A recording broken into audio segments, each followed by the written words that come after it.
A-level වලට media තෝරගන්න ඕනේ ඇයි? පළවෙනිම දේ හොඳ සංනිවේදකයෙක් වෙන්න.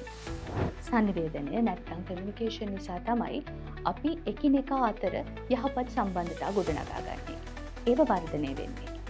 පෞද්ගලික ජීවිතයේදී වගේම සමාජයේදී වෘත්තීය කටයුතු වලදී සාර්ථක සංනිවේදකයෙක් වෙන්න නම් අපිට හොඳ සංනිවේදන කුසලතා තියෙනවා. මීඩියා ඉගෙනගෙන අපිට හොඳ පර්සනැලිටි එකක් තියෙන සාර්ථක සංනිවේදකයෙක් වෙන්න පුළුවන්. ඒ වගේම ඉසෙට් ස්කෝර් එක.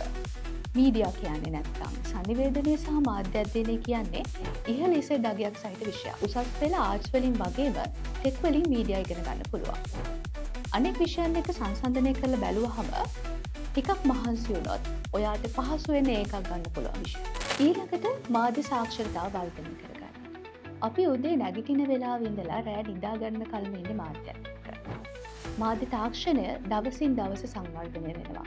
නව මාධ්‍ය ප්‍රවණතා පිහිවෙනවා. මාධ්‍ය මගින් සමාජයට වගේම පුද්ගලයාට කරන බලපෑම වැඩි වෙනවා. යහපත් විදිහට වගේම අයහපත් විදිහට. ඒ නිසා අධ්‍යතන මාධ්‍ය සංස්කෘතියත් එක්ක ගනුදෙනු කරන්න නම් අපි මාධ්‍ය සාක්ෂරතාවෙන් බලගැන්වෙන්න ඕන. යුනෙස්කෝව මාධ්‍ය අධ්‍යයන විෂය අධ්‍යාපන ක්ෂේත්‍රයට හඳුන්වා දෙන්නේම ග්‍රාහකයාව මාධ්‍ය සාක්ෂරතාවෙන් බලගැන්වීමේ අරමුණින්.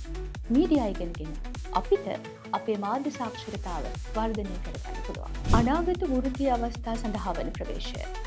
අපි A-level වලට විෂයක් තෝරගනිද්දී ඒ විෂය ඉගෙනගෙන අනාගතයේදී අපිට මොනවද කරන්න පුළුවන් කියලා හිතන එක වැදගත්. මේ විෂය දැනුම පදනම් කරගෙන අනාගතයේදී උසස් අධ්‍යාපනයට යොමු වෙලා අපිට ප්‍රවේශ වෙන්න පුළුවන් වෘත්තීය අවස්ථා මොනවද? මාධ්‍ය විෂය පිළිබඳ දැනුම සහිත මාධ්‍ය වෘත්තිකයෙක් බවට පත්වෙන්න මේ විෂය අධ්‍යයනය කරන එක ඔබට හොඳ ප්‍රවේශ අවස්ථාවක්.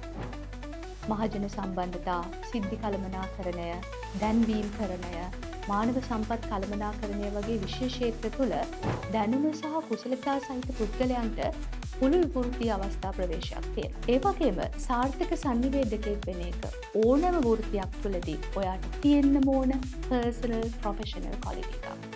ඒ නිසා මීඩියා කියලා කියන්නේ ඔයා හරි තැනකින් හරියටම ඉගෙන ගන්න ඕන විෂයක්.